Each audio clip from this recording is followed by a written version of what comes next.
ప్రార్థన చేసుకుందామండి.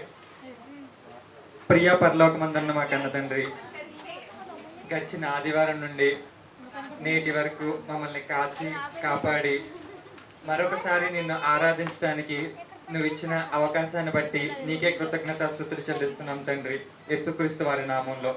అలాగే తండ్రి, వాక్యం చెప్పడానికి నిలబడిన నాకు మంచి జ్ఞానాన్ని ఇవ్వండి తండ్రి. మేమందరం ఈ వాక్య ప్రకారంగా బ్రతికి నీవున్న పరలోక రాజ్యానికి రావాలని ఆశపడుతున్నాం తండ్రి.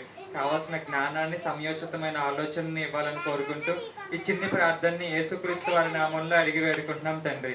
ఆమేన్. అందరికీ వందనాలండి. ముందుగా ఇక్కడ తండ్రి సమానులందరికీ హ్యాపీ ఫాదర్స్ డే అండి. ఈరోజు ఫాదర్స్ డే. ఫాదర్స్ డే అంటే ఇది ఎలా స్టార్ట్ అయిందని మనం ఒకసారి ఆలోచిస్తే 1900 సంవత్సరాల్లో సొనారా స్మార్ట్ డాడ్ అనే ఒక స్త్రీ తన తండ్రి జ్ఞాపకార్థకంగా దీన్ని మొదట ప్రారంభించారంటండి. సొనారా స్మార్ట్ డాడ్ అనే ఒక స్త్రీ అమెరికాలో వాషింగ్టన్లో దీన్ని స్టార్ట్ చేశారంట.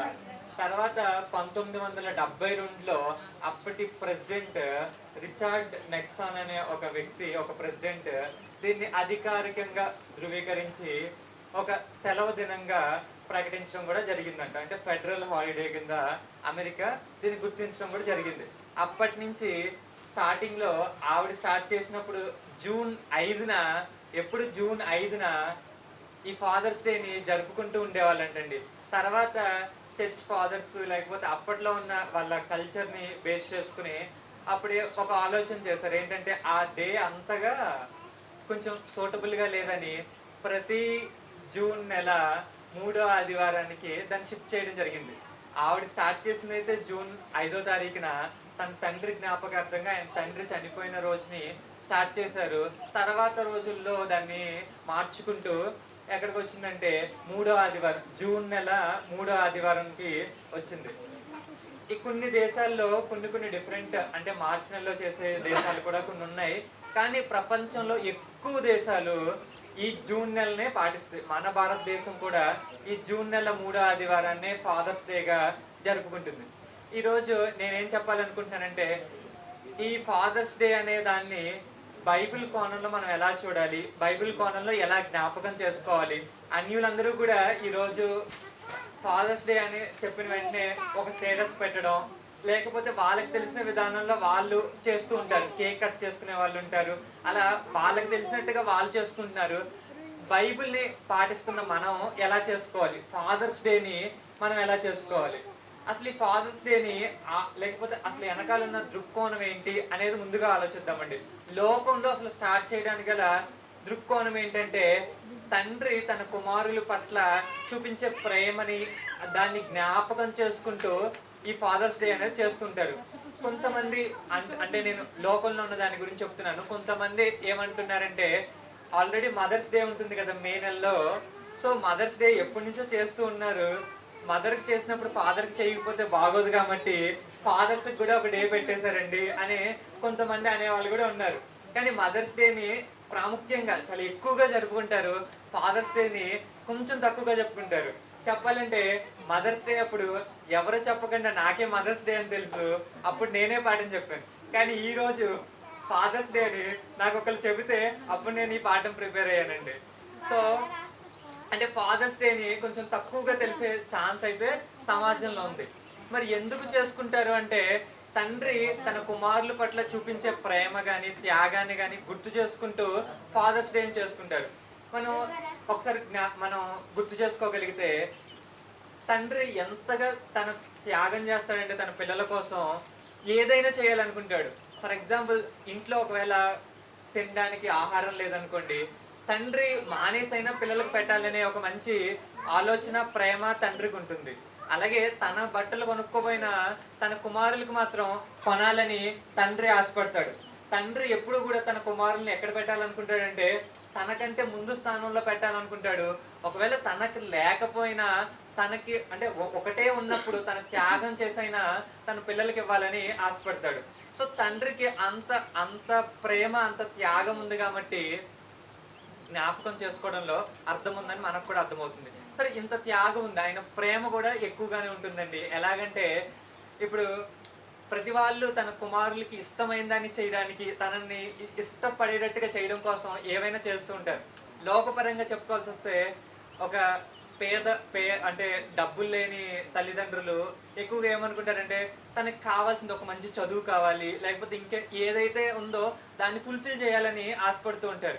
ఒక మధ్య తరగతి లో ఉన్న అంటే మిడిల్ క్లాస్లో ఉన్న వాళ్ళైతే తన కుమారులకి ఏమైతే కావాలో అంటే ఒక సైకిల్, అంటే చదువుతో పాటు ఒక సైకిల్ అలాంటివి ఇవ్వడానికైనా ఇష్టపడుతూ ఉంటారు. అదే డబ్బున్న వాళ్ళు అనుకోండి కారు, బైకులు ఇలాంటివి ఇవ్వడానికి కూడా ఇష్టపడుతుంటారు. అంటే వాళ్ళకున్న స్థాయిని బట్టి ఎలాగైనా తన కుమారుని ఏం చేయాలి, గొప్పగా చూసుకోవాలి, మంచిగా చూసుకోవాలి, తన ఇష్టాన్ని నెరవేర్చాలి అని ఆశపడుతూ ఉంటారు. ఇది లోకంలో జరుగుతుంది. ఇంకా ఇక్కడ తండ్రి ప్రేమలో ఇంకొకటి, లేదా తల్లిదండ్రుల ప్రేమలో ఇంకొకటి ఏంటంటే ప్రపంచంలో చాలా మంది ఎక్కడ వరకు వచ్చి ఆగిపోవచ్చు అంటే, ఇప్పుడు నేనే ఉన్నానండి, నాకు తెలిసిన ఒక మంచి ఫ్రెండ్ ఉన్నాడండి, మేమిద్దరం కలిసే ఎదిగామనుకోండి, ఎక్కడి వరకు ఇష్టం ఉంటుందంటే సమాజంలో జరిగే, అంటే నా గురించి అని కాదు, నార్మల్గా సమాజంలో ఎలా ఉంటుందంటే ఒక వ్యక్తి ఎంతవరకు ప్రేమించగలడంటే తనతో సమానంగా ప్రేమించగలడు, కానీ తనకంటే ఎక్కువ ప్రేమించడం అంటే చాలా కష్టం అండి. ఫర్ ఎగ్జాంపుల్, నీకు చాలా డబ్బులు ఉన్నాయి, వేరే వాడిని నువ్వు సహాయం చేసి ఏం చేయొచ్చు, కొంచెం పైకి తీసుకురావచ్చు. అలా తీసుకొచ్చి నీకంటే ఎదిగిపోయాడు అనుకోండి, అప్పుడు సమాజంలో ఉన్న దృక్కోణం ఎలా ఉంటుందంటే అప్పుడు అంతగా ఇష్టపడరండి. ఎక్కడి వరకు ఇష్టపడతారంటే తను నీకు తక్కువగా ఉన్నంత వరకు ఇష్టపడతారు. ఇంకా కొంతమంది మంచి వాళ్ళు తనతో సమానంగా ఎదిగేంత వరకు ఇష్టపడతారు. కానీ తనకు మించి ఎదుగుతుంటే అంతగా ఇష్టపడిన వాళ్ళు సమాజంలో మనం చాలా తక్కువ మందిని చూస్తాం. కానీ తండ్రి ఎప్పుడు ఎలా ఆలోచిస్తాడంటే తనకు మించి పిల్లలు ఎదగాలని ఆలోచిస్తాడు. ఫర్ ఎగ్జాంపుల్, పని చేస్తున్న ఒక తండ్రి ఉన్నాడండి, అతను తన పిల్లలు ఎలా ఉండాలనుకుంటారు, నాకంటే ఎక్కువగా ఉండకూడదు, వీడు నాకంటే తక్కువ పని చేయాలని అనుకుంటాడా, లేకపోతే ఎట్లాగని పని మాత్రం చేయకూడదు, ఈ పని కాకుండా ఏదో ఒక ఉద్యోగం చేసుకోవాలి అని అనుకుంటాడు కదండి. ఎందుకంటే తన పిల్లల్ని ఏం చేస్తున్నాడంటే నిష్కపటంగా ప్రేమిస్తున్నాడు, అంటే తనకంటే ఎక్కువగా ప్రేమిస్తున్నాడు ఇక్కడ, అంతే కదండి. అంటే తనకంటే ఎక్కువగా ఊహించుకుని తనకంటే ఎక్కువ స్థాయిలో చూడాలని అనుకుంటున్నాడంటే ఎలా ప్రేమిస్తున్నాడంటే తనను మించి ప్రేమిస్తున్నాడు. సమాజంలో మనం ఇలాంటివి చాలా చూడొచ్చండి. తండ్రులు పని చేస్తున్నప్పటికీ తన పిల్లల్ని మాత్రం చదివించాలనుకుంటారు. తన ఎండలో ఉన్నా పర్వాలేదు కానీ తన పిల్లలు మాత్రం నీడలో ఏసీలో వర్క్ చేయాలనుకుంటారండి. అంటే వాళ్ళు ఎక్కడ ఆగిపోరంటే వాళ్ళు అసూయ వాళ్ళకు ఉండదు, వాళ్ళ ప్రేమలో ఏముండదంటే లిమిట్ అనేది ఉండదు. ఎందుకంటే తన కుమారుడు తనకంటే ఎక్కువగా అంటే అది చాలా గ్రేట్, చాలా మంచి విషయమే కదండి. లోకంలో ఇలా ఎక్కువగా మనం చూస్తూ ఉంటాం. ఇప్పుడు దీన్ని బైబిల్ సమర్థిస్తుందా? ఇప్పుడు ఫాదర్స్ డే అంటే తండ్రిని సన్మానించడం, లేకపోతే ఆ కోణంలో మనం అర్థం చేసుకుంటే ఆ పదాన్ని ఫాదర్స్ డే అంటే అదే కదండి దాని మీనింగ్. ఇది బైబిల్ సమర్థిస్తుందా అంటే ఖచ్చితంగా సమర్థిస్తుందండి. ఎలా చెప్పగలరు అంటే బైబిల్ కూడా ఏం చెప్తుందంటే, బైబిల్ సారాంశాన్ని మనం ఒకసారి ఆలోచిస్తే లేకపోతే ఒక ప్రయారిటీ లిస్ట్ ని మనం చేస్తే తండ్రి, కుమార, పరిశుద్ధాత్మకి బైబిల్లో ఫస్ట్ ప్లేస్ మనం ఇవ్వాల్సినట్టుగా మనకు అర్థమవుతుందండి. ప్రతి వాళ్ళ జీవితంలో కూడా ఫస్ట్ ప్లేస్ దేవునికి ఇవ్వాలి, తండ్రి, కుమార, పరిశుద్ధాత్మకి ఇవ్వాలి అని మనం ఈజీగా అర్థం చేసుకోవచ్చు. ఇకపోతే రెండో స్థానాన్ని మన బైబిల్ని బట్టి మనం ఆలోచిస్తే తల్లిని, తండ్రిని సన్మానించుకుంటూ బైబిల్లో మనకి అనేకమైన ఆజ్ఞలు ఉన్నాయి. పాత నిబంధనలోను కొత్త నిబంధనలోను మనకి అనేక ఆజ్ఞలు ఉన్నాయి. దీన్ని బట్టి రెండో స్థానం ఎవరికి ఇచ్చారంటే తల్లిదండ్రులకి ఇచ్చినట్టుగా మనకు అర్థమైంది. అంటే ఇలా రెండో స్థానంలో సన్మానించమని బైబిలే చెప్పినప్పుడు దానికి ఒక రోజుని లేకపోతే జ్ఞాపకం చేసుకోవడంలో తప్పేమీ లేదు. కొంతమంది ఏమంటారంటే ఈ ఒక్కరోజే ఎందుకండి, ప్రతిరోజు తండ్రిని సన్మానించవచ్చు కదా, ప్రతిరోజు జ్ఞాపకం చేసుకోవచ్చు కదా అంటారు. వాళ్ళ అభిప్రాయం ఏంటంటే ఒక్కరోజు మాత్రమే ప్రేమగా చూసుకుంటున్నారు, మిగతా రోజులన్నీ ఓల్డేజ్ హోమ్ లో వదిలేస్తున్నారు అని కొంతమంది అట్లా చెబితే కరెక్టేనండి, అది ఆ కోణంలో కరెక్టే. కానీ ఎప్పుడు సన్మానించకుండా వదిలేయటం కంటే ఎప్పుడో ఒక రోజు సన్మానించడం బెస్ట్. కాబట్టి ఏదో ఒక రోజుని జ్ఞాపకం చేసుకోవడంలో తప్పేమీ లేదు. అలా అని మిగతా రోజులన్నీ సన్మానించకుండా ఉండాలి అని కాదు. అంటే ప్రత్యేకంగా జ్ఞాపకం చేసుకోకపోయినా మన బాధ్యతని ప్రతి దినము వాళ్ళ పట్ల ఏం చేయాలి, నెరవేర్చాలి. సరే, ఇప్పుడు మనం బైబిల్లోకి వెళ్ళి ఆలోచించే ప్రయత్నం చేద్దాం. ఫస్ట్గా బైబిల్ని దేవుడు మనకి ఇచ్చాడు. అసలు మనకి ఏది కావాలన్నా మనం బైబిల్లోనికి వెళ్ళి చూస్తాం. మనం మదర్స్ డే అప్పుడు కూడా బైబిల్లో నుంచే చూసాం. ఇప్పుడు ఫాదర్స్ డే, ఇలా మనం ప్రతిదీ కూడా బైబిల్లో నుంచి, అంటే మన జీవితంలో ప్రతి నడవడిక, ప్రతి విషయాన్ని బైబిల్ నుంచి మనం వెతుక్కుంటున్నాం. కాబట్టి ఈరోజు ఫాదర్స్ డే అని మనం చెప్పినప్పుడు నిజంగా తండ్రులు ఎలా బ్రతికారు బైబిల్లో అనే విషయాన్ని చూద్దాం. బైబిల్లో మనకి ఏది కావాలని ఉంటుంది కదండి. ఒక అత్త ఎలా ఉండాలంటే బైబిల్ సమాధానం చెప్తుంది. ఒక కోడలు ఎలా ఉండాలంటే బైబిల్ సమాధానం చెప్తుంది. ఒక తండ్రి ఎలా ఉండాలి, ఒక తల్లి ఎలా ఉండాలి, ఒక స్నేహితుడు ఎలా ఉండాలి, ఇదిగోండి ప్రతి విషయానికి, ఒక శిష్యుడు ఎలా ఉండాలి, ఒక గురువు ఎలా ఉండాలి, ప్రతి విషయం గురించి, ప్రతి బంధం గురించి బైబిల్ చాలా మనకి ఎంత అవసరమో అంత ఖచ్చితంగా బైబిల్ దగ్గర అంతకు మించి మనకు దొరుకుతుంది. మన జీవితాలకి సరిపడే అంత జ్ఞానం, మించినంత జ్ఞానం బైబిల్ దగ్గర ఉంది. సో ఈరోజు తండ్రుల దినోత్సవం గురించి కూడా బైబిల్లో నుంచి చూసి నిజంగా బైబిల్లో తండ్రులు ఎలా బ్రతికారో ఒకసారి చూద్దామండి. వారిని బట్టి ఈరోజు తల్లిదండ్రులుగా ఉంటున్న వాళ్ళు ఎలా తన కుమారుల పట్ల, కుమార్తెల పట్ల వ్యవహరించాలో బైబిల్లో నుంచి కొన్ని అంశాలను చూద్దాం. ముఖ్యంగా స్టార్టింగ్ మనం యోబు గారిని చూద్దాం. యోబు గ్రంథం 1వ అధ్యాయంలో యోబు గారు ఏం చేస్తున్నారో చూద్దాం.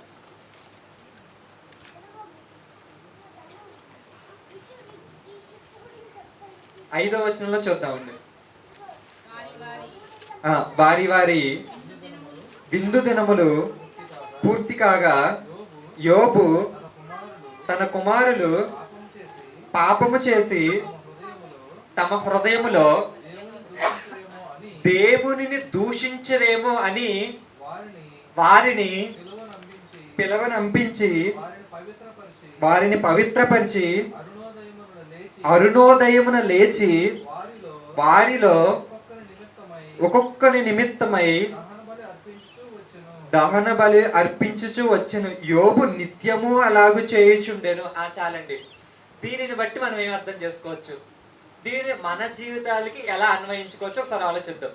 యోబు గారు ఏం చేస్తున్నారంటే హృదయంలో తన కుమారులు పాపం చేస్తున్నారేమో అని అనుకుని ముందే ప్రోయాక్టివ్గా, అంటే ముందుగానే అడ్వాన్స్డ్గా ఏం చేస్తున్నారు అనుకుని ముందే దహన బలిని సమర్పిస్తున్నారు. వాళ్ళ కుమారుల్ని పవిత్రపరుస్తున్నారంట. అంటే ఏమన్నా తప్పు జరుగుతుందేమో ముందే జాగ్రత్త పడుతున్నారు. ఇక్కడ తన కుమారుల్ని పవిత్రపరుస్తున్నారు. దహన బలిని మనం ఫర్ ఎగ్జాంపుల్ ఇక్కడ ప్రార్థనతో అనుకుందాం, అంటే ప్రార్థనతో ఈక్వల్ చేసుకుని కొంచెం మాట్లాడుకుందాం. అంటే యోబు గారు ఏం చేస్తున్నారంటే తన కుమారులు ఎక్కడ ఈ హృదయంలో అయినా తప్పు చేస్తారేమో అని ముందే ఒక ప్రొటెక్షన్ లేయర్ ఏర్పాటు చేస్తున్నారు.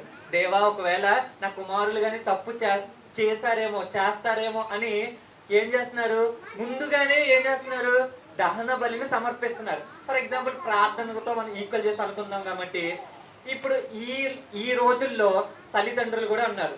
ఇది ఏ కాలం అండి, స్కూల్స్ స్టార్ట్ అవుతున్న కాలం. ఈరోజు స్కూల్స్, కాలేజెస్ ఎలా ఉన్నాయంటే, కాలేజెస్ గురించి చెప్పుకుంటే ఈ వరకు కాలంలో సిగరెట్ తాగడం, మందు తాగడం అనేవి కొంచెం సీరియస్గా ఉండేవి.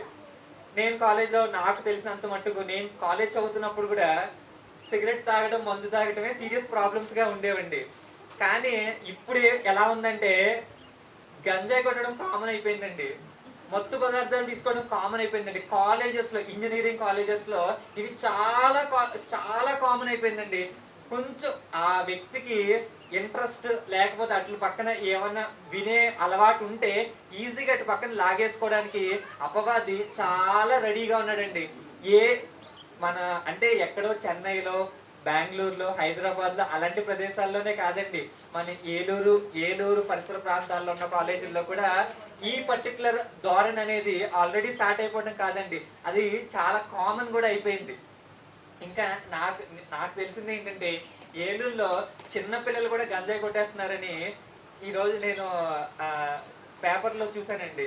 చిన్నపిల్లలు అంటే వాళ్ళు ఎలా అలవాటు చేసేస్తున్నారో ఈ చిన్నపిల్లలు, అంటే నేను ఎప్పుడైతే చిన్నపిల్లలని విన్నానో అందుకే ఈ విషయం చెప్పాలనుకున్నానండి. ఎందుకంటే ఈరోజు స్కూల్కి వెళ్తున్నారు, కాలేజీకి వెళ్తున్నారు. వాళ్ళ విషయమై మీరేం చేశారు, తండ్రులుగా మీరేం చేశారు? యోబు తన కుమారుల పట్ల ఏం చేశాడంటే తప్పు చేస్తాడేమో అని ఆయన ఏం చేస్తాడంటే ముందే దహన బలిని ఇస్తున్నాడు. ఈరోజు స్కూల్ స్టార్ట్ అయినప్పుడు మీరు ప్రార్థన చేశారా మీ పిల్లల కోసం? ఇదిగో స్కూల్కి వెళ్ళబోతున్నాడు, అక్కడ ఎలాంటి స్నేహాలకి అలవాటు అవుతాడో, ఎలాంటి టీచర్స్ వస్తారో, ఎలాంటి ఉపాధ్యాయులు వస్తారో, ఈ విషయాలన్నిటి పట్ల దేవుడితో మీరు మాట్లాడారా? దేవా ఇదిగోండి ఎలాంటి స్నేహితులు రాబోతున్నారో, ఎలాంటి స్నేహాలు జరగబోతున్నాయి, కొత్త తరగతులకు వెళ్తున్నప్పుడు కొత్తగా వచ్చే టీచర్స్ని ఎలా హ్యాండిల్ చేయగలుగుతాడో, చెయ్యలేకపోతాడు. ఈరోజు ఎలా ఉందంటే టీచర్స్ పెట్టే ప్రెజర్స్కి చాలా మందికి 20 years 25 yearsకి అంతకంటే ముందు ఆ ఏజ్లోనే హార్ట్ అటాక్ వచ్చేస్తుందంటండి. ఎందుకంటే జస్ట్ వాళ్ళు తినే లైఫ్ స్టైల్, వాళ్ళకి పెడుతున్న ప్రెజర్స్, చిన్నప్పటి నుంచి ఐఐటి చదవండి, ఇది చదవండి, అది చదవండి అని అలవాటు చేసేసి ఎలా ఉందంటే పరిస్థితి, వాళ్ళకి చిన్నప్పుడే హార్ట్ అటాక్స్ వచ్చేంత, అంటే ఒక 18 years ప్లస్ వచ్చిన వెంటనే వస్తున్నాయి. ఈ వరకు 50 years 60 years అప్పుడు వచ్చేవి ఇప్పుడు 20+ రాగానే వచ్చేస్తున్నట్టుగా మనకి పేపర్ చదువుతుంటే టీవీలో చూస్తుంటే తెలుస్తుంది. ఈరోజు యోబుని బట్టి మనం అర్థం చేసుకోవాల్సింది ఏంటంటే, యోబు తన కొడుకులు, కుమార్తెలు, కుమారుల పట్ల వాళ్ళ చుట్టూరు ఒక రక్షణ కవచాన్ని ఏర్పాటు చేసుకున్నాడండి. దేవునితో ప్రతినిత్యము దహన బలి అర్పించి ఒక ప్రొటెక్షన్ లేయర్ని ఏర్పాటు చేసుకున్నాడు. ఈ రోజు తండ్రులుగా ఉంటున్న వాళ్ళు తన కుమారుల పట్ల, తమల కుమార్తెల పట్ల ఈ ప్రొటెక్షన్ లేయర్ ఏర్పాటు చేసుకున్నారు. వాళ్ళు ప్రార్థించారా? స్కూల్ స్టార్ట్ అవుతుంది అని తెలిసిన వెంటనే క్రైస్తవులుగా ఉన్న మనం కూడా అట్లేసారా, పుస్తకాలు కొన్నారా, అట్లేసారా, యూనిఫామ్ కొన్నారా, బెల్ట్ వేసుకున్నారా, కొత్త షూస్ కొన్నారా, ఇవన్నీ చెక్ లిస్ట్ మనం అనుకుంటాం కదండి. రాగానే ఏం చేయాలి? సండే బజార్కి వెళ్ళాలి, షూస్ కొనుక్కోవాలి, బెల్ట్ కొనుక్కోవాలి, బట్టలు కొనుక్కోవాలి, బుక్స్ కొనుక్కోవాలి, మంచి అట్లు కొనుక్కోవాలి, మంచి స్టిక్కర్ అతికించుకోవాలి అనుకుంటామో లేదండి? ఇవన్నీ మనం ఎలా అయితే అనుకుంటామో మన అడుగుతానే ఉంటారు కదండి. నేను చిన్నప్పుడైతే కొనేంత వరకు మా నాన్నని, మా అమ్మని అడుగుతానే ఉండేవాడిని, మంచి నాకు ఇది కావాలి, అది కావాలి, కొనాలి అంటే అన్నీ ఒకేసారి కొనేంత డబ్బులు ఉండవు. కాబట్టి ఏం చేయాలి? కొనేంత వరకు అడుగుతానే ఉంటారు, లేకపోతే అది పక్కకి వెళ్ళిపోతుంది. ఇక మనం అడగలేదు అనుకోండి, పక్కకి వెళ్ళిపోతుంది. అడిగి కొనిపించుకోవాలి. ఇవి పిల్లలు ఎలా కొనిపించుకుంటారో, తల్లిదండ్రుల బాధ్యత ఏంటంటే వాళ్ళ పట్ల మన ప్రార్థన వాళ్ళకి కంచు కోటగా ఉండాలండి. యోబు చేసిన పని ఎలా ఉందంటే తన కుమారులకి కంచు కోటలాగా ఉంది. ఈరోజు స్కూల్కి వెళ్తున్న వాళ్ళు ఏం స్నేహాలు చేస్తున్నారో, అక్కడ ఎలా చదువుకుంటున్నారో, లోకంలో కలిసిపోకుండా ఉండడం కోసం మన ప్రార్థన, తల్లిదండ్రుల యొక్క ప్రార్థన ఎలా ఉండాలంటే కంచు కోటగా ఉండాలండి. మన పిల్లల చుట్టూరు కంచు కోటగా ఉండాలి. కొంతమంది మొన్న నేను ఆన్లైన్లో చూస్తున్నానండి. చూస్తున్నప్పుడు ఒక హైందవ సహోదరుడు ఇలా మాట్లాడుతున్నాడు. ఏంటంటే ఇదిగోండి అసలు వీళ్ళ దేవుడు ఏం దేవుడు అండి, దావీదు గారి గురించి మాట్లాడుతూ, దావీదు గారు ఎప్పుడైతే పాపం చేశాడో ఆయన అంటే దావీదు కుమారులు దావీదు యొక్క ఉపపత్నులతో తప్పు చేస్తానికి ఏదైతే ఆ సందర్భాన్ని చూపిస్తూ వీళ్ళ దేవుడే ఇలా చేపించాడండి, శిక్షగా ఎవరైనా ఇదిస్తారా అండి అని అంటున్నాడండి.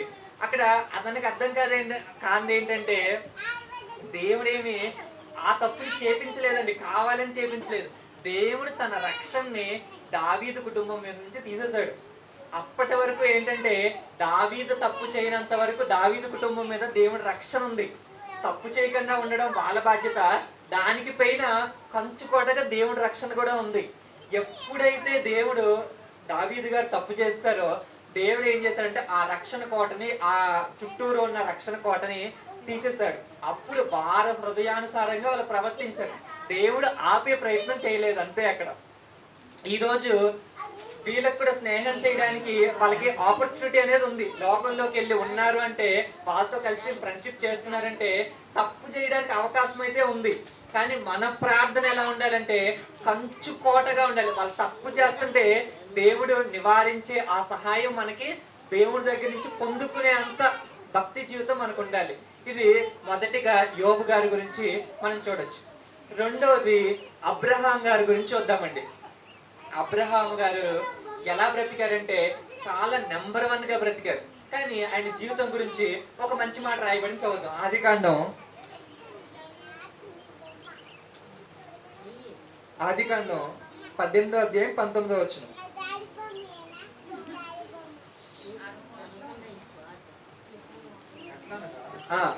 కాండం 18వ అధ్యాయం 19వ వచనం. ఎట్లనగా యెహోవా అబ్రహామును గూర్చి చెప్పినది అతనికి కలగజేయనట్లు తరువాత తన పిల్లలను తన ఇంటి వారును నీతి న్యాయములను జరిగించుచు యెహోవా మార్గమును గైకొనుటకు అతడు వారికి ఆజ్ఞాపించినట్లు నేను అతని ఎరిగి ఉన్నాను.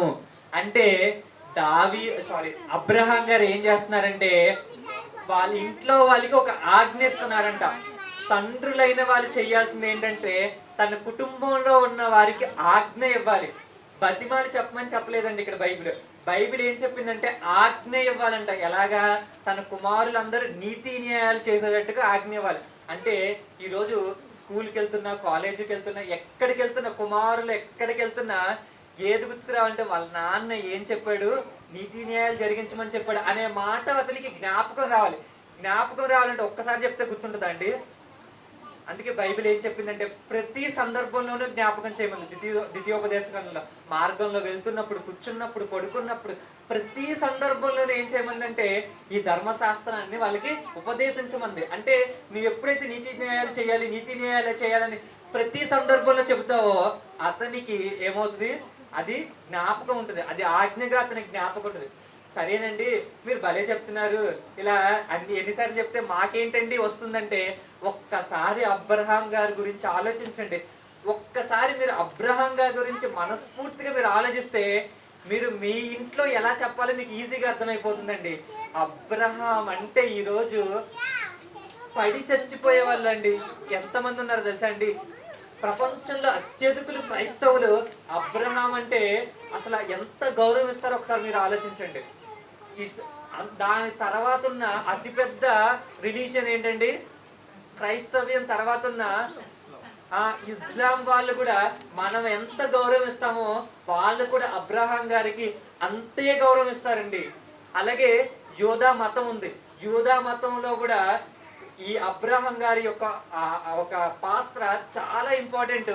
వాళ్ళు అబ్రహాం గారి గురించి ఎంత శ్రద్ధ తీసుకుని ఆయన చెప్పిన మాటలు పాటిస్తారంటే చాలా ఇంపార్టెంట్ గా తీసుకుంటారండి.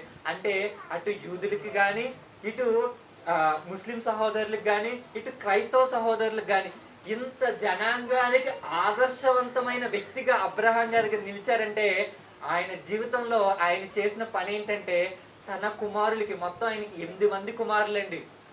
సో దేవుడు ఎన్నుకున్న వ్యక్తి ఇస్సాకు. దేవుడు ఎన్నుకున్న వ్యక్తి ఇస్సాకు. అయినా ఆయనకి మొత్తం కుమారులు ఎంతమంది అండి? 8 మంది సంతానం ఆయనకి. ఇప్పుడు ఈ 8 మందిలో ఆయన ఏం చేస్తున్నారంటే వీళ్ళ ఇంటి వారందరికీ కూడా ఏం చేస్తున్నారంటే ఆజ్ఞాపిస్తున్నారు, నీతి న్యాయాలు చేయాలి, నీతి న్యాయాలు చేయాలి. ఇక్కడ అబ్రహాం గారు చేసిన కరెక్ట్ థింగ్ ఏంటి, నీటి తల్లిదండ్రులు చేస్తున్న తప్పు ఏంటి అని నాకు అర్థమైందంటే అబ్రహాము గారు ఏం చేశారంటే ఆయన విశ్వాసం కలిగి ఉన్నారు, తన కుమారులకి విశ్వాసం కలిగి ఉండాలని చెప్పారు. ఆయనకి నిరీక్షణ ఉంది, ఇదిగోండి నా కుమారుడిని ఒకవేళ చనిపోయినా కూడా తిరిగి లేపగలడు అనే ఒక విశ్వాసం ఉంది, ఒక నిరీక్షణ ఉంది. అలాంటి నిరీక్షణ ఉంది. కుమారులకు కూడా నిరీక్షణ నేర్పించగలిగారు. ఆయన నీతి న్యాయాలు చేశారు, ఆయన కుమారులకు కూడా నీతి న్యాయాలు చేయగలిగారు. ఈరోజు జరుగుతుంది ఏంటంటే ఆయన ఏవైతే చేస్తున్నారో అవి తన కుమారులకు కూడా నేర్పించినట్టుగా అబ్రహాం సందర్భంలో మనం చూసాం. కానీ ఈ రోజు మనకి సమాజంలో చూస్తే తండ్రి మాత్రం కుమారులను ఏమంటే అది చర్చికి వెళ్ళండి అంటాడు. ఆయన మాత్రం ఇంకా చర్చికి వెళ్ళడానికి ఇష్టం ఉండదు. ఆయన ఇంకా లేట్గానే వస్తాడు. ఆయన ఎప్పుడు తెస్తాడంటే కరెక్ట్గా రొట్టె ద్రాక్షారసం ఇవ్వడానికి టైం ఉంటుంది చూస్తారండి. కొన్ని చర్చిల్లో అంటే చాలా మంది ఏ టైంకి వస్తారంటే, అంటే చెట్లు చాలా మంది ఉంటారు కదా, ఎప్పుడు వచ్చారో తెలియదు కదా, చాలా మంది ఏ టైంకి వస్తారంటే కరెక్ట్గా రొట్టె ద్రాక్షారసం తీసుకునే టైంకే వస్తారంటండి. కొంతమంది అయితే క్రిస్మస్ రోజున మాత్రమే వస్తారంట, కొంతమంది న్యూ ఇయర్ రోజున మాత్రమే వస్తారంట. అంటే సంవత్సరానికి సరిపడగా ఒక్కరోజే రొట్టె ద్రాక్షారసం తీసుకుంటారంట. అంటే నువ్వే ఇలా ఉన్నావంటే అప్పుడు నువ్వు కుమారుడికి చెప్పినా కూడా అతను వింటాడండి? నువ్వే ప్రార్థన చేయకపోతే నీ కుమారుడికి ఏ రోజు ప్రార్థన చేయి అంటే వింటాడు? అసలు నువ్వు రోజు ప్రార్థన చేస్తుంటే నిన్ను చూసి ఏమవుతాడు? అమ్మో మా అమ్మ రోజు ప్రార్థన చేస్తాడు, అమ్మో మా నాన్న రోజు ప్రార్థన చేస్తాడు అని నిన్ను చూసి అతను ఏం చేస్తాడు, కుమారుడు ఏం చేస్తాడు, అప్పుడు ఖచ్చితంగా చేయడానికి ఛాన్స్ ఉంటుంది. అప్పుడు నువ్వు చెప్పేది నీ ప్రవర్తన రెండు కలిసి కుమారుడికి ఆశీర్వాదకరంగా ఉంటుంది. కుమారులు నీతి న్యాయాలు చేయడానికి ఇంట్రెస్ట్ చూపిస్తారు. లేకపోతే మూడో వ్యక్తిగా నోవాహు గారి గురించి చూద్దాం. నోవాహు గారు కూడా తన కుమారుల్ని ఎలా పెంచారంటే, ఇదిగోండి ఏదైతే లోకంలో ఒకప్పుడు అసలు ఎప్పుడు చూడని ఒక సంగతిని ఎప్పుడైతే తన కుమారులకి చెప్పి వాళ్ళని ఏం చేశారు, లోపలికి తీసుకొచ్చారు.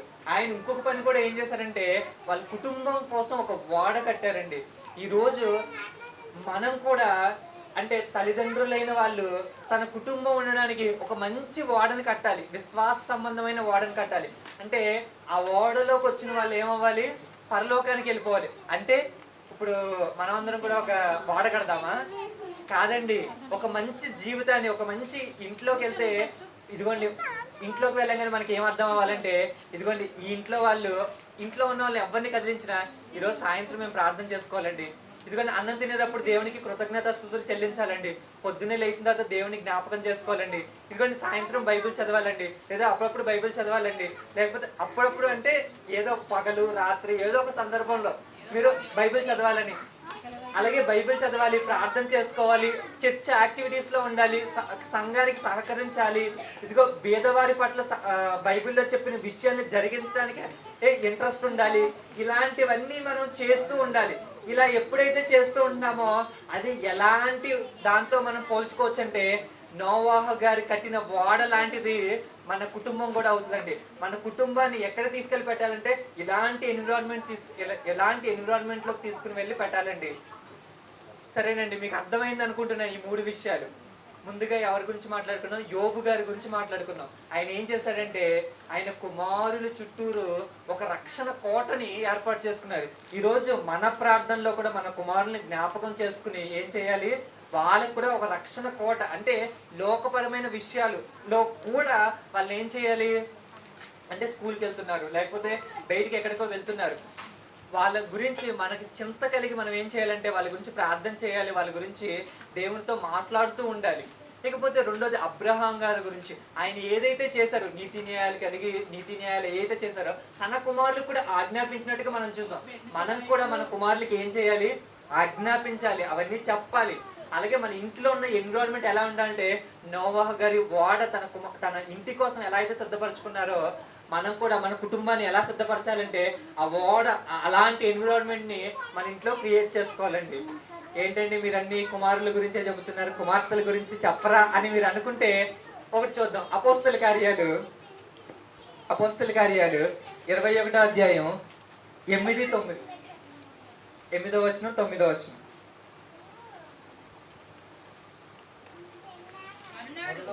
మరునాడు పౌలు గారు చెప్తున్నారు, మరునాడు లూకా గారు కూడా చెప్తున్నారండి. అపోస్తల కార్యాలు రాసింది లూకా గారు. సందర్భాన్ని బట్టి వాళ్ళిద్దరిలో ఎవరో ఒకరు, నేను కరెక్ట్గా చూడలేదు, ముందుకు చదవండి.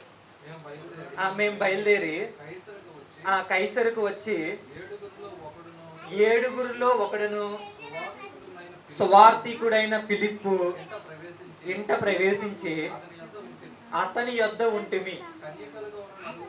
కన్యకులుగా ఉన్న 4 కుమార్తెలు అతనికి ఉండిరి, వారు ప్రవచించువాడు. ఇప్పుడు దేవుల్లో పెంచాల్సింది కుమారులనేనంటారా, కుమార్తెలను కూడా. వాళ్ళు ఎవరంట, ప్రవచించువారంట.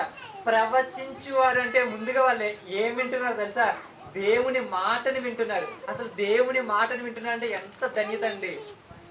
ఇంకా కీర్తన గ్రంథంలో ఏముంటుందంటే, స్వార్థ ప్రకటించు, దేవుని మాటని ప్రకటించు స్త్రీలు గొప్ప సైన్యంగా ఉన్నారని ఉంటుందండి.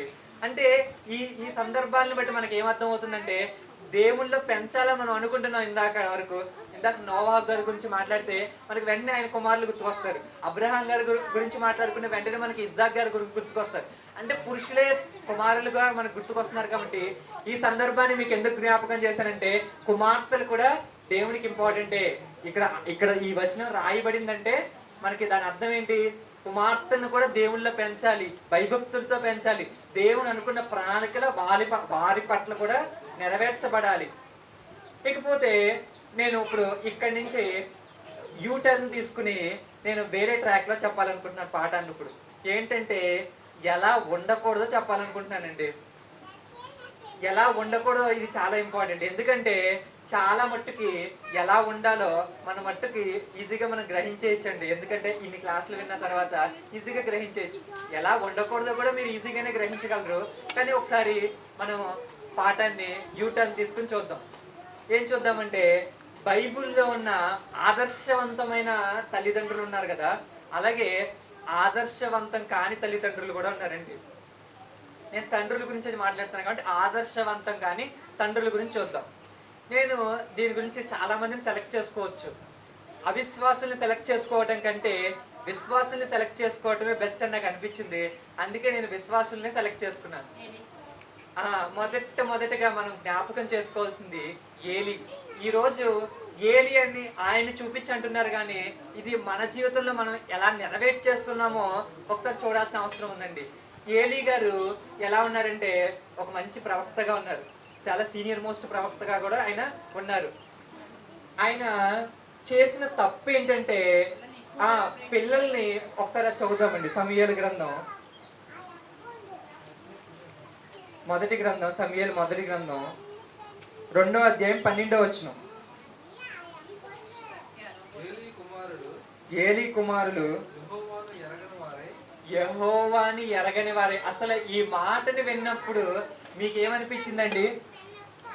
ఏలీ కుమారులు అంటే ఇప్పుడు ఇక్కడ ఉన్న వాళ్ళందరికీ అర్థం అవడం కోసం చెప్తున్నానండి. ఇది ఎలా ఉందంటే అన్యులకు కూడా అర్థం అవడం కోసం చెప్తున్నాను. ఇది ఎలా ఉందంటే గుళ్ళో పూజారి యొక్క పిల్లలకి ఏం తెలియలేదంట, గుళ్ళో దేవుడు తెలియలేదంట. అంటే ఇక్కడ ప్రవక్త యొక్క కుమారులకి యెహోవా ఎవరో తెలియలేదంటండి. ఇలా ఇంత దారుణమైన స్థితిలో ఉన్నారు వాళ్ళు. ఇంకా ముందుకెళ్తే వాళ్ళు ఏం చేస్తున్నారో ఒకసారి చూద్దామండి. 22వ వచనం. ఏలీ బ్రహుబుద్ధుడాయను ఇజ్రాయేలీలకు తన కుమారులు చేసిన కార్యములన్నీ ఒక్కసారి 17వ వచనం చదువుదామండి.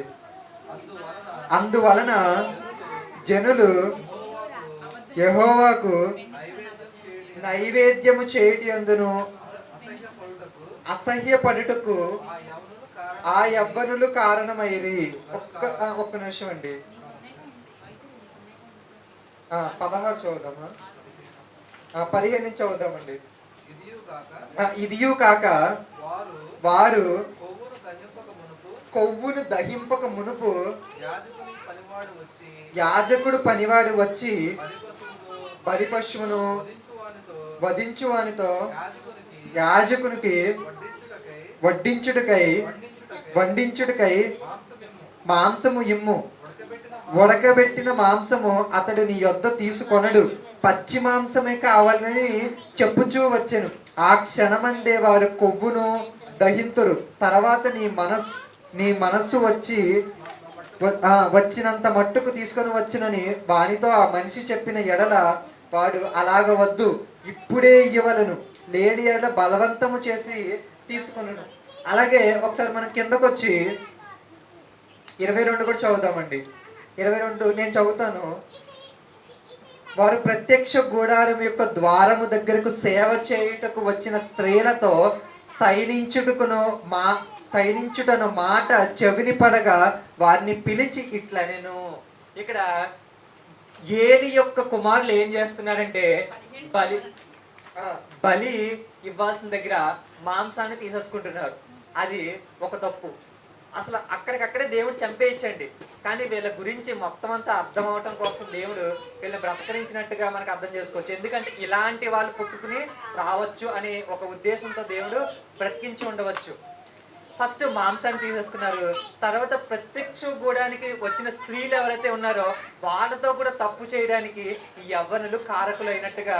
ఎప్పుడైతే ఏలి విన్నాడో, ఏలి ఈ విషయాలన్నీ తెలిసినప్పుడు ఏం చేయాలండి? గద్దించాలి. కానీ గద్దించలేదని బైబిల్లో రాయబడిందండి. ఒకసారి చూద్దాం. అది కూడా 3వ అధ్యాయం 13వ వచనం. తన కుమారులు తమ్మును తాము శాపగ్రస్తులుగా చేసుకొని ఉన్నారని తాను ఎరిగియు వారిని అడ్డగించలేదు గనుక అతని ఇంటికి నిత్యమైన శిక్ష విధింతునని నేను అతనికి తెలియచేయుదును. ఇక్కడ దేవుడు చెప్తున్నాడు ఏంటంటే, ఎవరికి తెలుసు అంటండి? ఏలీకి తెలుసు అంట. ఏంటది? తన కుమారులు తప్పు చేస్తున్నారు, శాపగ్రస్తులు అయిపోతున్నారు అని తెలిసినా కూడా ఏం చేయలేదు, అడ్డగించలేదంటండి. ఈరోజు ఇది తెలియకుండా కూడా చాలా మంది క్రైస్తవులు కూడా దీన్ని నెరవేర్చేస్తున్నారండి. ఎలాగంటే, మీరు ఎలా అనుకుంటున్నారు? ఎలా నెరవేరుస్తున్నారు అనుకున్నారు? ఎలా అనుకుంటున్నారు? ఎలా అంటే, ఈరోజు గారాబం అనే దాంతో దీన్ని చాలా మంది నెరవేరుస్తున్నారండి. ఎలాగంటే, తప్పు చేసినా కూడా దాన్ని ఏంటంటే వెనకేసుకురావడం, సమర్థించుకోవడం అనేవి ఎలాంటి పనులుగా మనం అర్థం చేసుకోవచ్చండి. ఇక్కడ ఏలీ చేసిన పనుల కిందే మనం అర్థం చేసుకోవచ్చండి. ఏలీ కూడా ఏం చేశాడంటే, తెలిసి శాపగ్రస్తులు అయిపోతున్నారని తెలిసి కూడా ఏం చేయలేదు, అడ్డగించలేదంటండి. ఇది తప్పు అని వాళ్ళ మీద కేకలేయలేదు, వాళ్ళని కొట్టలేదు, వాళ్ళని దండించలేదు, ఏమీ చేయలేదండి. కాబట్టి వాళ్ళు ఏమైపోయారు, నిత్యమైన శిక్షకు పాత్రులైపోయారు. ఈరోజు కుమారులుగా ఉన్న వాళ్ళు కూడా నిత్యమైన శిక్షకు పాత్రులు అయిపోతున్నారంటే దానికి కారణం ఎవరంటారు? తండ్రులే అని బైబిల్ చెప్పకనే చెబుతుందండి.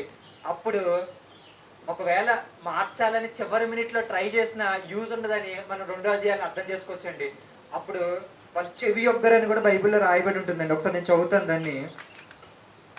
25వ వచనంలో, నరునికి నరుడు తప్పు చేసిన ఎడల దేవుడు విమర్శ చేయుడు గాని ఎవరైనను యెహోవా విషయంలో పాపం చేసిన ఎడల వాని కొనకు ఎవరు విజ్ఞాపన చేయను అనెను. అయితే యెహోవా వారిని చంపదలిచెను గనుక వారు తమ తండ్రి యొక్క మొరను వినకపోయిరి. అంటే దేవుడు ఏమనుకున్నాడంటే, వీళ్ళకి ఇంకా నిత్యమైన శిక్ష, వాళ్ళు చేసిన తప్పుకి దేవుడు ఫైనల్ సెటిల్మెంట్ చేసేసాడు. ఏంటంటే వీళ్ళు చచ్చిపోవాలని దేవుడు తీర్పిచ్చేశాడు. ఇక తీర్పిచ్చేసిన తర్వాత నువ్వు వాడు మారగలిగినప్పుడు చెప్పలేదు, ఇక మారడానికి ఛాన్స్ లేనప్పుడు ఏం చేసావు, మొర పెడుతున్నాడు. ఇంక ఇప్పుడు మారే అవకాశమే లేదు. కాబట్టి దేవుడు ఏం చేశాడంటే, వాళ్ళ వినడానికి కూడా వాళ్ళు ఇంకేం లేదు, వాళ్ళకి ఛాన్స్ అనేది లేదు. అలాగే ఈరోజు చిన్నపిల్లలుగా ఉన్నప్పుడు వాళ్ళు వినడానికి దేవుడు అవకాశం ఇచ్చినప్పుడు ఏం చేయాలి, ఏలీలాగా మనం విడిచిపెట్టకూడదు. అప్పుడు ఖచ్చితంగా చెప్పాలి, ఏలీ నీతిమంతుడే, ఏలీ మంచివాడే, ఏలీ విశ్వాసే, ఏలీ యాజకుడిగా మంచివాడే. కానీ ఏం చేయలేకపోయాడు, తన కుమారుల పట్ల మంచి తండ్రిగా వ్యవహరించలేకపోయాడు. కాబట్టి ఆయన తన కుటుంబానికి నిత్యమైన శిక్షగా వచ్చింది. ఈరోజు ఉపదేశకులుగా, దైవ సేవకులుగా, ఇంకా మంచి విశ్వాసులుగా ఉండొచ్చు, కానీ నిజంగా తన కుమారుల్ని మంచిగా పెంచుతున్నారో లేదో మనం చూసుకోవాలి. అలాగే సమూయేలు కుమారులు కూడా అంత మంచివారు కాదండి. వారి వలన ఏమవుతుందంటే, ఒకానొక రీజన్ ఏంటంటే, ఇజ్రాయేల్కి రాజు రావడానికి ఒక కారణం అవుతుంది. ఎందుకంటే వాళ్ళు లంచం తీసుకోవడానికి సమూయేలు అంత మంచివారుగా వాళ్ళు కనిపించరు. కాబట్టి ఇజ్రాయేల్ సమాజం ఇందును బట్టి ఈ ఒక్క రీజన్ తీసుకొచ్చి ఏమంటుందంటే, మాకు కూడా రాజు కావాలి. అప్పటి వరకు దేవుడే వాళ్ళకి రాజుగా ఉంటారు, కానీ అప్పుడు వీరిని బట్టి ఏమైంది, అదొక హేతుగా మనకు కనిపించింది. అంటే ఇక్కడ సమూయేలు గారు కూడా ఏం చేయలేకపోయారంటే, తన కుమారుల్ని పెంచలేకపోయారు. కాకపోతే అక్కడ ఎందుకు అలా జరిగిందో మనకు బైబిల్లో అంత స్పష్టత లేదు కాబట్టి మనం ఎక్కువగా మనకి ఆ ఇన్ఫర్మేషన్ లేదు. మనం ఆ విషయాన్ని పక్కన పెట్టేస్తే, ఏలీ గారి గురించి కూడా మనం ఆలోచించి చాలా విషయాలు నేర్చుకోవచ్చు. ఖచ్చితంగా ఎక్కడైతే తప్పు చేశారో అక్కడ మాత్రం మనం ఏం చేయకూడదు, గారాబం చూపకూడదు. ఒకవేళ అల్లరి చేస్తున్నాడు అనుకోండి, ఇప్పుడు కాకపోతే ఇంకెప్పుడు లేండి అల్లరి అని వెనకేసుకుని రావచ్చు. అది మనం ఎంత లిమిట్లో ఉండాలి అనేది మనం చూసుకుని మనం ఏం చేయాలంటే, ఖచ్చితంగా శిక్షించవలసిన టైంలో శిక్షించాలి, గద్దించాల్సిన టైంలో గద్దించాలి, మాటలతో చెప్పవలసిన టైంలో మాటలతో చెప్పాలి.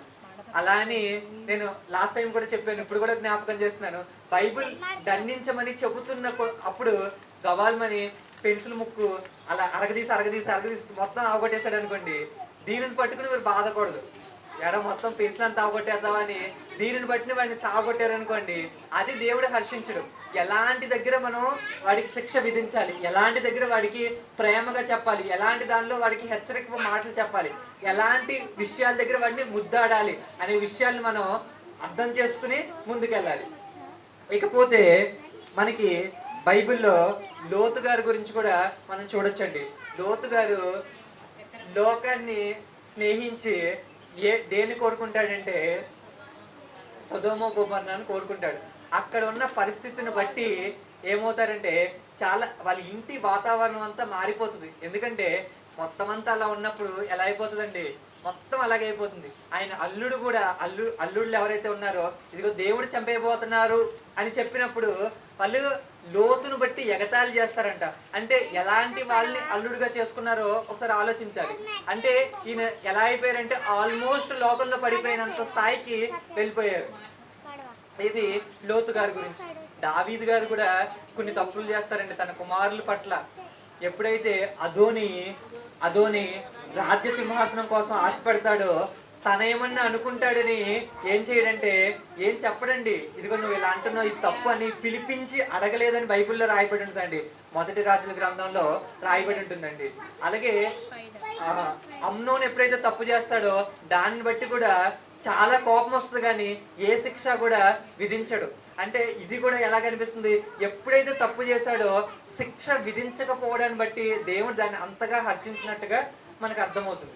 సరేనండి, ఇప్పుడు నేనేం చెప్పానంటే మంచిగా ఉండే తల్లిదండ్రుల గురించి చెప్పాను, మంచిగా లేని తల్లిదండ్రుల గురించి కూడా చెప్పాను. బైబిల్లో వీళ్ళ గురించి రాయించాడు, వీళ్ళ గురించి రాయించాడు. దీనిని బట్టి మనం ఏం చేయొచ్చు, నిజమైన తల్లిదండ్రులు దీనిని బట్టి వాళ్ళ కుటుంబంలో ఉన్న కుమారుల్ని కుమార్తెల్ని కట్టుకోవచ్చు. ఇవి పాటించుతూ ఏం చేయొచ్చు, కట్టుకోవచ్చు.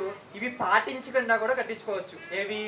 ఏవైతే తప్పులు చేసిన తల్లిదండ్రులు ఉన్నారో అలాంటివి పాటించకుండా, వాళ్ళు ఏవైతే తప్పులు పాటించారో ఆ తప్పుల్ని మనం పాటించకుండా మంచిని మాత్రమే పాటించి ఏం చేయొచ్చు, కుమారుల్ని కుమార్తెల్ని కట్టుకోవచ్చు.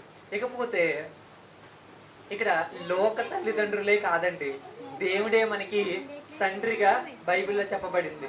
కొత్త నిబంధనలో అయితే యెహోవా అన్న పదం కూడా వాడబడలేదు, కానీ తండ్రి అనే సంబోధించింది. ఎందుకంటే ఆ బంధం మనకి గుర్తుండాలని. అంటే మనకి దేవుడు ఎలాంటి వాడు అంటే, మన దేవుడు ఎలాంటి వాడు ఒక రిఫరెన్స్ చూద్దామండి. కీర్తనల గ్రంథం 121 కీర్తన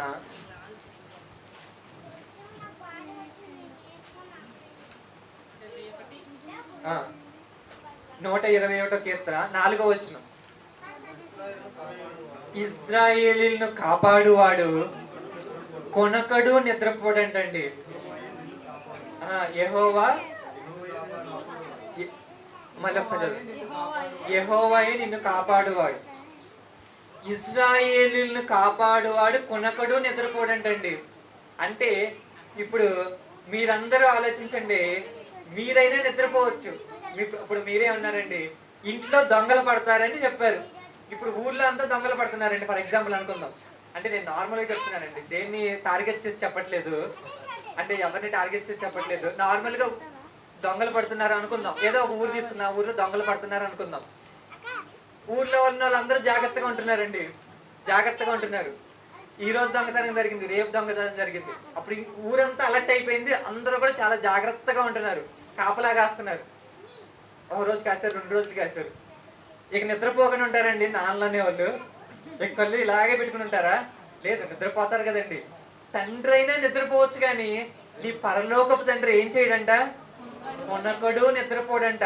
అంటే ప్రతి క్షణం నీ కోసమే కష్టపడతాడు, ప్రతి క్షణం నిన్ను కాపాడడం కోసమే ఆయన ఉన్నాడు. కాబట్టి ఆయన ఏం చేయడు, కొనకడు నిద్రపోడు. అలాంటి వారు మనకి తండ్రిగా ఉన్నప్పుడు మనకి భయం ఉండక్కర్లేదండి, మనకి దిగులు ఉండక్కర్లేదండి. ఇంకా ఒకవేళ ఈ రోజు నువ్వు తప్పిపోయి ఉండొచ్చు. ఈరోజు తండ్రి లేని వాళ్ళు కూడా చాలా మంది ఉంటారండి సమాజంలో. అలాంటి వాళ్ళకి కూడా దేవుని ఏం చెప్తున్నాడంటే, నేను నీకు పరలోకపు తండ్రిగా నేను ఉన్నాను, నేనే నీకు తండ్రిగా ఉన్నాను, ఇంకా నీకు భయం ఎందుకు అని దేవుడు మనకి బైబిల్ ద్వారా మాట్లాడుతున్నట్టు, మనకి హామీ ఇస్తున్నట్టు మనకి ఈజీగా అర్థం చేసుకోవచ్చండి. ఇంకా బైబిల్లో ఒక మంచి సందర్భం రాయబడింది. అదేంటంటే, ఒక కుమారుడు ఉంటాడండి, ఒక మంచి మొత్తం ఫుల్ ఆస్తిపరుడు. అతను ఏం చేస్తాడంటే, తనకి ఏమనిపించిందంటే, ఎంత ఆస్తి ఇస్తే మంచిగా ఎంజాయ్ చేయొచ్చు కదా అని అనుకున్నాడు. మొత్తం ఆస్తి తీసుకుని ఎంజాయ్ చేయడానికి ట్రిప్కి వెళ్ళాడు. మొత్తం ఆస్తి అంతా తీసుకుని, అంటే కుమారులు అందరూ ఉంటారు కదండి, ఇతనికి వచ్చిన ఆస్తిని తీసుకున్నాడు, మంచిగా ఆ వాటాన్ని తీసుకుని వెళ్ళిపోయాడు, మంచిగా ఎంజాయ్ చేశాడు. ఎంజాయ్ చేసిన తర్వాత ఆస్తి అంతా అయిపోయింది. ఒకసారి అది చదువుతామండి. లూకా సువార్త 15వ అధ్యాయం. లూకా సువార్త 15వ అధ్యాయం.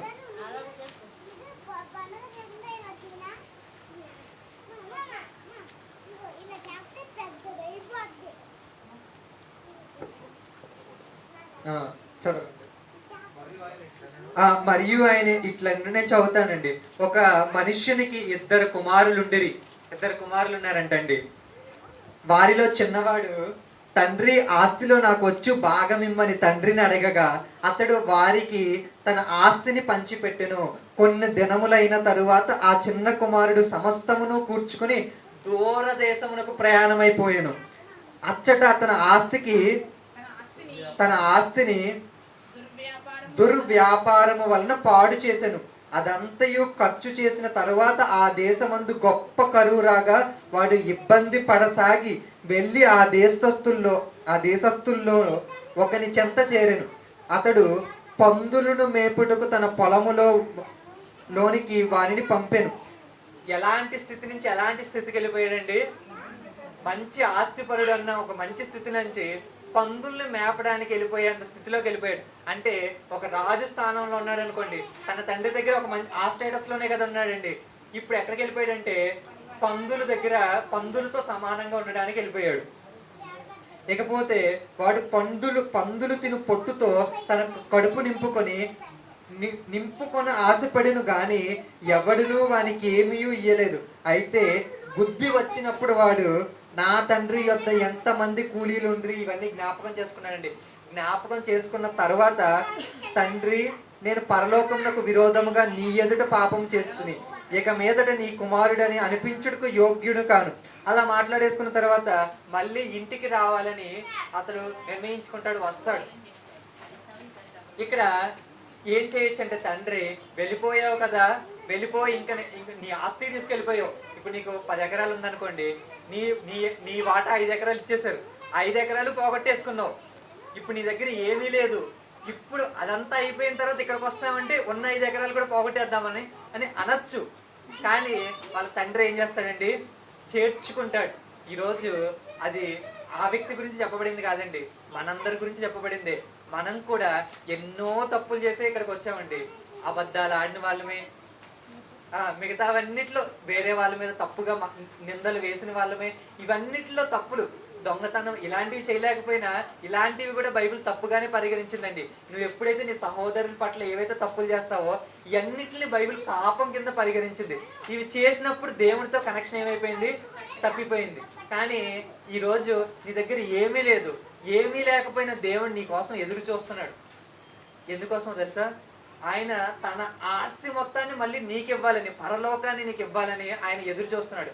ఒక్కటి నువ్వు చేయవలసిందల్లా ఏంటంటే, నీ తండ్రి ఇంటికి నువ్వు మళ్ళీ వెళ్ళాలి, సంఘంలోనికి నువ్వు మళ్ళీ రావాలి. అందుకే బైబిల్లో ఒక సందర్భంలో యేసుక్రీస్తు వారు ఉపమానం చెబుతూ, ఆయనకి 100 గొర్రెలుంటే ఒక గొర్రె ఒకరోజు తప్పిపోయిందంటండి. అప్పుడు యేసుక్రీస్తు వారు ఆ ఒక్క గొర్రె కోసం, ఆ గొర్రెల కాపరి ఆ ఒక్క గొర్రె కోసం వెళ్ళి దాన్ని సంపాదించుకుని వస్తాడు. ఈరోజు ఆ ఒక్క తప్పిపోయిన గొర్రె ఎవరో కాదండి, మనమేనండి. మనం కూడా ఈరోజు ఏదైనా తప్పు చేసి తప్పిపోయి ఉండొచ్చు, ఏదైనా తెలిసి తప్పు చేసి ఉండొచ్చు. కానీ దేవుడు నిన్ను వెతుకుతున్నాడు. దేవుడు ఏం చేయడంటే, దేవుడు నిన్ను బలవంతం చేయడండి. నీకు దేవుడు ఏం చేశాడంటే స్వేచ్ఛ అనుసారమైన మనసు ఇచ్చాడు. ఎందుకంటే ఆయన ఎలా నిన్ను సృష్టించాడంటే ఆయన స్వరూపంలో నిన్ను సృష్టించాడు. కాబట్టి నీకేముందంటే స్వతహాగా నువ్వు ఆలోచించుకునే శక్తి నీకు ఇచ్చాడు. స్వతహాగా నువ్వు ఏమైనా కావాలనుకుంటే చేసుకునే అవకాశాన్ని నీకు ఇచ్చాడు. నేను ఒక రోబోగా చేయలేదు. మా ఇంట్లో వాషింగ్ మిషన్ ఉందండి, అది ఒకటే చేస్తుంది, ఏంటి? బట్టలే ఉతికిద్ది. ఎందుకంటే వాడి యజమాని ఏం చెప్పాడంటే, నువ్వు బట్టలే చేయాలని నువ్వు దాన్ని డిజైన్ చేశాడు. బట్టలే ఉతకాలని చెప్పాడు కంటే అది బట్టలే ఉతికిద్ది. అంతే కదండి. అంట్ల మిషన్ ఉంటుందండి, అంట్లు అయితే అవేం శుభ్రం అవ్వండి. అంట్లకు ఇంకొక మిషన్ ఉంది, ఆ అంట్ల మిషన్ ఏం చేస్తుంది? అంటులు మాత్రమే ఏం చేస్తుంది? శుభ్రం చేస్తుంది. అంటే ఒకవేళ దేవుడు నిన్ను చేయాలనుకున్నావు అనుకోండి, ఒక వాషింగ్ మిషన్ లాగా, ఒక డిష్ వాషర్ లాగా, ఇలాగే నిన్ను కూడా చేసి ఉండొచ్చు, ఒక రోబోట్ లాగా చేసి ఉండొచ్చు. కానీ దేవుడు ఏం చేస్తాడంటే తన స్వరూపం అందు నిన్ను చేశాడు. కాబట్టి నీకు స్వేచ్ఛానుసారమైన మనసు ఉంది. నువ్వు ఏం చేయాలనుకున్నావో దేవుడు ఆ స్వేచ్ఛని, ఆ ఫ్రీడమ్ని నీకు ఇచ్చాడు. అంటే స్వేచ్ఛగా నువ్వు రావాలి, ఆలోచించుకుని తండ్రిని ఎరిగి ఆయన దగ్గరికి రావాలి. కాబట్టి ఇప్పుడు భూలోకంలో ఉన్న మనకేంటంటే ఈ స్వేచ్ఛ ఉంది కాబట్టి ఆ స్వేచ్ఛను దుర్వినియోగం చేసుకోకూడదండి. దుర్వినియోగం చేసుకోకుండా ఆయన మనకు పరలోకపు తండ్రి ఉన్నాడని తెలుసుకుని ఆయన మన కోసం ఎదురు చూస్తున్నాడు. మనం వెళితే స్వీకరిస్తాడు. మనం తప్పులు చేసినా కూడా తెలియక చేసిన తప్పుల్ని, తెలిసి చేసిన తప్పుని పశ్చాత్తాపం అంటే ఒక రియలైజ్ అయ్యి రిపెండెన్స్ కానీ మనకు వస్తే దేవుడు ఏం చెప్తున్నాడంటే నీ పాపాలు క్షమించబడతాయి, తండ్రిగా క్షమించడానికి నేను ఉన్నాను. చివరిగా ఒక వచనం చూసి ముగించుకుందామండి. మీకా గ్రంథం 7వ అధ్యాయం 18వ వచనం 19వ వచనం. మీకా గ్రంథం 7వ అధ్యాయం 18వ వచనం 19వ వచనం.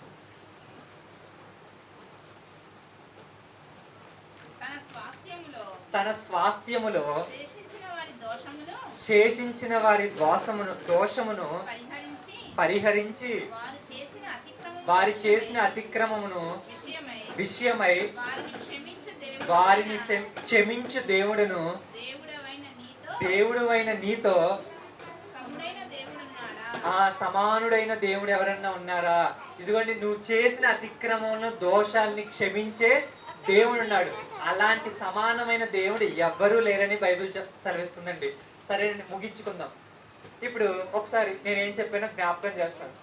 సమాజంలో ఉన్న వాళ్ళు కేక్ కట్ చేసుకుని, లేకపోతే ఇంకేవో చేసుకుని, తల్లిదండ్రులు లేకపోతే ఈ ఫాదర్స్ డేని, తండ్రుల దినోత్సవాన్ని జరుపుకుంటున్నారు. మనం బైబిల్ని ఫాలో అవుతున్నాం కాబట్టి అసలు బైబిల్లో తండ్రులు అనే వాళ్ళు ఎలా బ్రతికారో చూస్తే ఇక్కడ నిజమైన తండ్రి ఎలా ఉండొచ్చో మనకు అర్థమవుతుందని మనం కొన్ని ఎగ్జాంపుల్స్ చూసాం. ముందుగా యోబు గారిని గురించి చూస్తే తన కుమారుల చుట్టూరు ఆయన రక్షణ కవచాన్ని ప్రార్థన ద్వారా, బలుల ద్వారా ఎలా అర్పించాడో ఈరోజు మనం కూడా అలాగే చేయాలని అర్థం చేసుకున్నామండి. ఇకపోతే దాని తరువాత అబ్రహాం గారి గురించి తను నీతి న్యాయాలు జరిగిస్తూ తన కుమారులకి అది చెప్పారు. అలా చేయడం వల్ల తన కుమారుడైన ఇజ్జాకు మంచిగా ఉన్నాడు, తన మనవుడైన యాకోబు మంచిగా ఉన్నాడు. ఇజ్రాయేలీలందరూ అంత భూలోకంలో మొత్తం ఇష్మాయేలీలు, ఇజ్రాయేలీలు, ఈరోజు క్రైస్తవులు, ముస్లిమ్స్, యూదులు ఎంతమంది నమ్మడానికి కారణభూతుడయ్యాడండి. ఆయన ద్వారా భూలోక సంతానములన్నీ కూడా యేసుక్రీస్తు ద్వారా ఎక్కడి నుంచి వచ్చారండి? అబ్రహాం నుంచే వచ్చారండి. ఇలా ఆశీర్వదించబడడానికి కారణం ఏంటంటే ఆయన మంచి తండ్రిగా ఉంటూ తన కుమారులకి, తన మనవళ్ళకి, తన ఇంటి వారందరికీ ఏం చెప్పారండి? నీతి న్యాయాలు జరిగించమని చెప్పారు. ఇకపోతే ఇలా మనం కొన్ని ఎగ్జాంపుల్స్ చూసి యూటర్న్ తీసుకుని చెయ్యొద్దు అని కూడా మనం చూసాం. ఏలీలాగా బ్రతకద్దు, దావీదులాగా తన కుమారుల్ని హెచ్చరించకుండా ఉండొద్దు అని కొన్ని ఎగ్జాంపుల్స్ కూడా మనం చూసాం. చివరగా పరలోకంలో ఉన్న తండ్రి మనకి దేవుడే మనకి తండ్రిగా ఉన్నాడు, అదే మనకి గొప్ప ఆశ్రయం అని కూడా మనం నేర్చుకున్నామండి. ఇక్కడతో ఈ పాఠం అయిపోయింది. నేను ఇంకో పాట కూడా చెప్పాలని అనుకుని వచ్చాను, కానీ చెప్పలేదు. కానీ ఒక ప్రశ్న అడిగి ముగించాలనుకుంటున్నానండి. మార్కు సువార్త 11వ అధ్యాయం, మార్కు సువార్త 11వ అధ్యాయం 13వ వచనం. ఆకులు గల ఒక అంజూరపు చెట్టును దూరము నుండి చూచి దాని మీద ఏమైనాను దొరుకునేమో అని వచ్చును యేసుక్రీస్తు వారు. దాని యొద్దకు వచ్చి చూడగా ఆకులు తప్ప మరి ఏమీ కనపడలేదు. ఏలయనగా అది అంజూరపు పండ్ల కాలము కాదు. ఇది ఎందుకు చదివించారంటే యేసుక్రీస్తు వారు ఏం చేశారంటే అంజూరపు చెట్టుని శపించారు. ఇప్పుడు ఇక్కడ రాయబడిన మాట ఏంటి? అది ఏం కాదంట, మీరు చదివేది కదండి.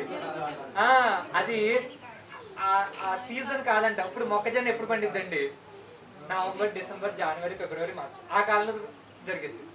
అది ఇప్పుడు ఎదిగితే దొరికిద్దా? దొరకదు కదా. అక్కడ బైబిల్లో క్లారిటీగా ఏం రాయబడిందంటే ఇది ఆ పండే కాలం కాదు. మరి అప్పుడు చూసి పండలేదని చెప్పించడం ఏంటండి? మీకు నేను అడిగిన క్వశ్చన్ క్లారిటీగా ఉంది కదండి. ఏంటంటే వాళ్ళు వచ్చారు, చెట్టును చూశారు, ఆకులు గల ఆ చెట్టును చూశారు, దాని మీద ఏమీ లేదని ఏం చేశారు? దాన్ని శపించారు. కానీ అక్కడ ఆయన రాసిన మాట ఏంటంటే అది ఫలాలు ఇచ్చే కాలం కాదంట. ఫలాలు ఇచ్చే కాలం కాని టైంలో చూసి శపించేయడం ఏంటండి? ఇది ఆలోచించండి, వచ్చే వారం ఆలోచిద్దాం. సరే అండి, ప్రార్థన చేసుకుందాం. ప్రియ పరలోకమందున్న మా కన్న తండ్రి, ఇదిగోండి తండ్రి, తండ్రుల దినోత్సవంగా ఈరోజు ప్రపంచం అంతా కూడా జరుపుకుంటుంది తండ్రి. ఇదిగోండి తండ్రి, బైబిల్ ప్రకారంగా మేము బైబిల్ కూడా ఇదిగోండి తండ్రి, తండ్రి కుమార పరిశుద్ధాత్మ తర్వాత మీరు తల్లిదండ్రుల్ని 2వ స్థానంలో పెట్టినట్టుగా మేము ఆలోచించాం తండ్రి. బైబిల్లో బ్రతికిన మంచి తండ్రుల గురించి, వారి గురించి మేము వారిని బట్టి మేము నేర్చుకోవాల్సిన లక్షణాలను మేము చూసాం తండ్రి. పిల్లల్ని ఎలా పెంచాలి, ఎలా పెంచారు దేవుళ్ళో. ఇదిగోండి తండ్రి, ఒక అబ్రహాము తన కుమారులకి తన ఇంటి వారికి ఎలా ఆజ్ఞాపించాడో, ఇదిగోండి తండ్రి నోవాహు తన ఇంటి వారి కొరకు ఎలాంటి అట్మాస్ఫియర్ని, ఎలాంటి ఓడని కట్టాడో, మనం ఎలాంటి ఇంట్లో ఎలాంటి వాతావరణం కల్పించాలో, ఇదిగోండి తండ్రి యోబు ప్రార్థన ద్వారా, బలుల ద్వారా ఒక రక్షణ కోట, కుమారులకి రక్షణ కోటగా ఎలా ఉందో, ఈరోజు మనం చేసే ప్రార్థన, మనం చేసే నడవడిక, మనం చేసే విషయాలు మన కుమారులకి ఆశీర్వాదకరంగా అది రక్షణ కోటగా ఉంటుందని మేము అర్థం చేసుకున్నాం తండ్రి. ఎలాగైతే గారాభము చేసి లేకపోతే తప్పు చేసిన గద్దించని స్వభావం కలిగిన భక్తులు కూడా బైబిల్లో కనిపించారు తండ్రి. వాళ్ళు విశ్వాసులే, మంచి వాళ్ళే, ఇదిగోండి తండ్రి చర్చికి వెళ్ళే వాళ్ళే, కానీ యాజకులే, కానీ వాళ్ళు చేసిన తప్పు ఏంటంటే తన కుమారుల్ని శిక్షించలేదు. తన కుమారుల్ని ఎప్పుడైతే తప్పు చేస్తే ఇది తప్పు అని గద్దించలేదు. అలా గద్దించకపోవడం వల్ల అది వాళ్ళకి ఉరిగా ఉండి వాళ్ళు పాతాళానికి వెళ్ళిపోవడానికి దారి తీసినట్టుగా మేము చూసాం తండ్రి. ఈరోజు తండ్రులుగా ఉన్న వాళ్ళందరూ కూడా ఈ విషయాల్ని మనం జ్ఞాపకం చేసుకుని ఉండాలి తండ్రి. అలాగే లోకంలో లోకపరమైన తండ్రే కాదు, కానీ మనకి పరలోకంలో ఉన్న తండ్రి కూడా మనకు ఉన్నాడని మేము జ్ఞాపకం చేసుకున్నాం తండ్రి. ఇదిగోండి తండ్రి, ఒకవేళ 99 మంచి గొర్రెలు ఉన్నప్పటికీ ఒక్క గొర్రె తప్పిపోయినా నువ్వు మా కోసం వెనక్కి వచ్చి మమ్మల్ని తీసుకెళ్తావని, ఈరోజు మేము కూడా ఏ పాపంలో పడిపోయినా, ఏ తప్పు చేస్తున్నా, ఇదిగోండి తండ్రి మమ్మల్ని సరిచేసి, ఇదిగోండి తండ్రి మేము ఒకవేళ పశ్చాత్తాపడితే మమ్మల్ని కూడా తీసుకెళ్లి నీతిమంతుల మధ్య నిలబెడతావని, మా పాపాన్ని క్షమిస్తావని మేము అర్థం చేసుకున్నాం తండ్రి. అలాగే ఎవ్వరికి తల్లిదండ్రులు లేని వాళ్ళు కూడా చాలా మంది ఉంటారు, తండ్రులు లేని వాళ్ళు కూడా చాలా మంది ఉంటారు తండ్రి. అలాంటి వారికి ఆశ్రయ దుర్గంగా, ఇదిగోండి తండ్రి నువ్వు కొనకు నిద్రపోవు అని నువ్వు మాకు ఇచ్చిన ధైర్యాన్ని బట్టి, ఇదిగోండి తండ్రి లోకపు తండ్రులైనా నిద్రపోవచ్చు, వాళ్ళైనా ఎక్కడైనా త్రుటులు ఎంచవచ్చు, వాళ్ళైనా సరిగ్గా పెంచకపోవచ్చు, కానీ నీవు మాకు ధర్మశాస్త్రాన్ని ఇచ్చి, మాకు బైబిల్ని ఇచ్చి మమ్మల్ని పెంచుతున్నావు తండ్రి. ఇంత మంచిగా మమ్మల్ని పెంచుతూ కొనకకుండా నిద్రపోకుండా మాకు కావలసిన ఆత్మీయ జ్ఞానంతో ప్రతి ఆదివారము మమ్మల్ని ఇదిగోండి తండ్రి ప్రతిరోజు వాక్యంలో ఉన్న జ్ఞానంతో పెంచుతున్నందుకు నీకే కృతజ్ఞత స్తుతులు చెల్లిస్తున్నాం తండ్రి. యేసుక్రీస్తు వారి నామంలో జరుగుతున్న మా జీవితాల్లో జరుగుతున్న ప్రతి మేలును బట్టి నీకే కృతజ్ఞత స్తుతులు చెల్లిస్తున్నాం తండ్రి. యేసుక్రీస్తు వారి నామంలో ఈ చిన్న ప్రార్థనని యేసుక్రీస్తు వారి నామంలో అడుగుతూ ఆమేన్.